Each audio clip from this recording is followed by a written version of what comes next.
आज हम डिस्कस कर रहे हैं सब्ट्रैक्शन ऑफ वेक्टर्स। जब किसी ऑब्जेक्ट पर दो या दो से ज्यादा फोर्सेस सेम डायरेक्शन में या डिफरेंट डायरेक्शन में अमल करते हैं तो वो उन फोर्सेस को, चूंकि वेक्टर्स हैं, ग्राफिकली हम ऐड कर सकते हैं। इसी तरह हमें वेक्टर्स को एक दूसरे से सब्ट्रैक्ट करने की जरूरत पड़ती है, लेकिन वेक्टर्स को डायरेक्ट सब्ट्रैक्ट करने का कोई तरीका नहीं है। सब्ट्रैक्शन ऑफ वेक्टर असल में एडिशन ऑफ वेक्टर्स है। जैसे कि फॉर एग्जांपल पॉइंट ए पे दो शाफ्ट खड़े हैं, उनमें से एक शाफ्ट पॉइंट ए से स्टार्ट होके पॉइंट बी तक 30 मीटर का डिस्प्लेसमेंट तय करता है और दूसरा शाफ्ट पॉइंट ए से पॉइंट सी तक 50 मीटर का डिस्प्लेसमेंट तय करता है। अब चूंकि डिस्प्लेसमेंट वेक्टर है तो हम इन डिस्प्लेसमेंट को वेक्टर की फॉर्म में रिप्रेजेंट करते हैं।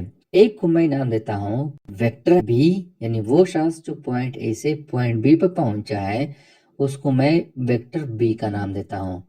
और ये चूंकि 30 मीटर का डिस्प्लेसमेंट तय करता है तो मैं कंसीडर करता हूँ कि ये 30 मीटर जो है ये 3 सेंटीमीटर के बराबर है।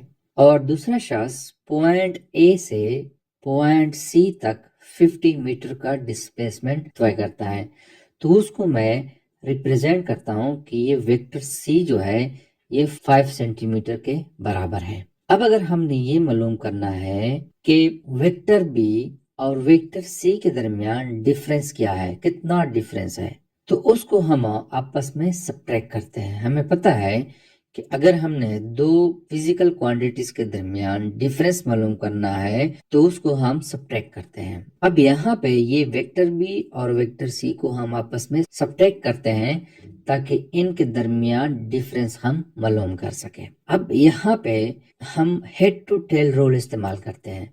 जिस तरह एडिशन ऑफ वेक्टर में हम हेड टू टेल रूल इस्तेमाल करते थे, तो यहाँ पे भी हम हेड टू टेल रूल इस्तेमाल करते हैं। लेकिन यहाँ पे डिफरेंस यह है कि जिस वेक्टर को हमने सब्ट्रैक्ट करना होता है उसका पहले हम नेगेटिव वेक्टर लेते हैं। नेगेटिव वेक्टर मैंने पिछले लेक्चर में डिस्कस किया है कि अगर हमारे पास एक वेक्टर है, फॉर एग्जांपल मैं सपोज कर रहा हूँ कि वेक्टर बी है जो कि 3 सेंटीमीटर है, तो इसका नेगेटिव वेक्टर बिल्कुल इसके अपोजिट होगा, यानी उसकी डायरेक्शन अपोजिट होगी। मैग्नीट्यूड सेम होगा लेकिन डायरेक्शन अपोजिट होगी। तो यहाँ पे हम क्या करेंगे कि चूंकि वेक्टर सी का मैग्नीट्यूड ज्यादा है, 5 सेंटीमीटर हमने लिया है, और वेक्टर बी का 3 सेंटीमीटर है, तो वेक्टर सी से वेक्टर बी को हम सब्ट्रैक्ट करेंगे। तो according to head to tail rule हम वेक्टर सी का हेड और वेक्टर बी का टेल आपस में मिलाते हैं, जैसे कि आपको स्क्रीन पे नजर आ रहा है। तो यहाँ पे वेक्टर सी का 3 सेंटीमीटर और वेक्टर बी का 3 सेंटीमीटर ये आपस में कैंसिल करेंगे, तो हमारे पास जो वेक्टर बचता है उसका मैग्नीट्यूड 2 सेंटीमीटर होगा और ये रिजल्टेंट वेक्टर है। इसकी डायरेक्शन वेक्टर सी की डायरेक्शन में होगी, क्योंकि हमने सी से बी को माइनस किया है।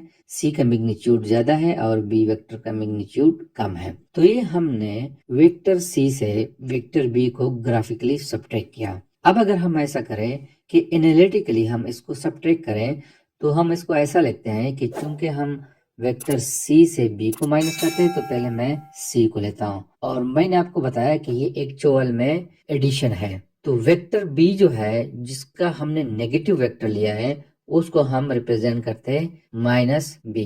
ये बी का नेगेटिव वेक्टर है, तो it will be equal to C into minus है तो बी वेक्टर। तो यहाँ पे हमें पता है कि सी हमने ली है 5 सेंटीमीटर और बी जो है वो 3 सेंटीमीटर है, तो it will be equal to 2 centimetre. अब अगर हम इसको कन्वर्ट करें इंटू मीटर तो it will be equal to 20 metre. तो वेक्टर बी और वेक्टर सी के दरमियान डिफरेंस जो है वो 20 मीटर है, या अगर सेंटीमीटर में हम रिप्रेजेंट करना चाहें तो वो 2 सेंटीमीटर है। तो ये इसकी एनालिटिकल प्रेजेंटेशन है।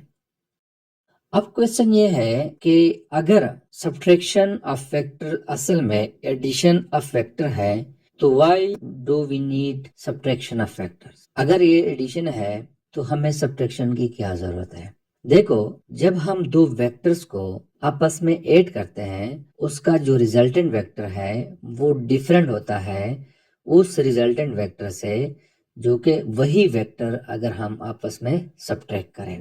जैसे कि फॉर एग्जांपल मैं सपोज करता हूं कि हमारे पास दो वेक्टर्स हैं। एक वेक्टर ए है जो कि 3 सेंटीमीटर का मैं कंसीडर कर रहा हूं और ये कंसीडर कर रहा हूं कि ये एक्स एक्सिस के साथ 45 डिग्री का एंगल बनाता है। और एक दूसरा वेक्टर है जो कि एक्स एक्सिस के साथ 130 डिग्री का एंगल बनाता है और इसका मैग्नीट्यूड भी 3 सेंटीमीटर मैं लेता हूँ। अब इन दो वेक्टर्स को मैं पहले ऐड करता हूँ और उसका रिजल्टेंट मैं मालूम करता हूँ, फिर उसको मैं सब्ट्रैक्ट करूंगा तो उसका रिजल्ट डिफरेंट होगा एडिशन से। तो यहाँ पे आपको नजर आ रहा है मैं ड्रा कर रहा हूँ वेक्टर ए को जो कि 45 डिग्री का एंगल बना रहा है विद एक्स एक्सिस के साथ। इसके हेड के साथ मैं वेक्टर बी को ऐड करता हूँ। तो ऐड करने के लिए मैं सबसे पहले एंगल को आइडेंटिफाई करता हूँ बाय यूजिंग प्रोटेक्टर। तो यहाँ पे इस प्रोटेक्टर के बिल्कुल 130 डिग्री एंगल के सामने मैं एक क्रॉस का निशान लगाता हूँ और फिर इसके सीध में मैं एक लाइन लगाता हूँ, जैसे कि आपको यहाँ पे नजर आ रहा है डॉटेड लाइन मैंने लगा दिया है। अब सबसे पहले मैं क्या करता हूँ कि चूंकि ऐड करता हूँ तो वेक्टर बी का टेल जो है वो वेक्टर ए के साथ मैं मिला लेता हूँ और इसके बाद मैं रिजल्टेंट मालूम करता हूँ। तो यहाँ पे जो मेरे पास रिजल्टेंट आ रहा है वो तकरीबन 5 सेंटीमीटर का रिजल्टेंट आ रहा है। अब अगर मैं इन दो वेक्टर्स को सब्ट्रैक्ट करो तो सबसे पहले मैं क्या करता हूँ कि वेक्टर बी का नेगेटिव वेक्टर लेता हूँ। तो वो चूंकि अपोजिट है तो जो लाइन मैंने पहले लगाई है उसके बिल्कुल सीध में मैं 3 सेंटीमीटर का वेक्टर बना लेता हूँ। इसके बाद अगर मैं इसका रिजल्टेंट फाइंड आउट करो तो इसका रिजल्टेंट मेरे पास आता है राउंड अबाउट 4.2 सेंटीमीटर। तो मतलब यह है कि जब हमने इन वेक्टर्स को ऐड किया तो इसका मैग्नीट्यूड 5 सेंटीमीटर था और जब हमने इसको सब्ट्रैक्ट किया तो इसका मैग्नीट्यूड राउंड अबाउट 4.2 सेंटीमीटर है। तो ये डिफरेंस होता है। इसी वजह से मैं कहता हूँ कि सब्ट्रैक्शन अलग है और एडिशन अलग है, क्योंकि दोनों का तरीकाकार डिफरेंट है। तो इसी वजह से दोनों से जो रिजल्टेंट वेक्टर है वो डिफरेंट आता है। तो हम वेक्टर्स को इस तरह सब्ट्रैक्ट करते हैं कि जिन वेक्टर्स को हमने माइनस करना होता है उसका नेगेटिव वेक्टर पहले लेते हैं और जिस वेक्टर से हमने माइनस करना होता है उसी के साथ हम हेड टू टेल रूल के मुताबिक ऐड करते हैं। और इन दो वेक्टर्स को हमें अगर एनालिटिकली रिप्रेजेंट करना चाहूँ तो मैं लिखता हूँ कि वेक्टर ए और प्लस माइनस बी, यानी बी का जो नेगेटिव वेक्टर है। तो ये उनका रिजल्टेंट आएगा, इससे जो भी आएगा वो इनका रिजल्टेंट होगा।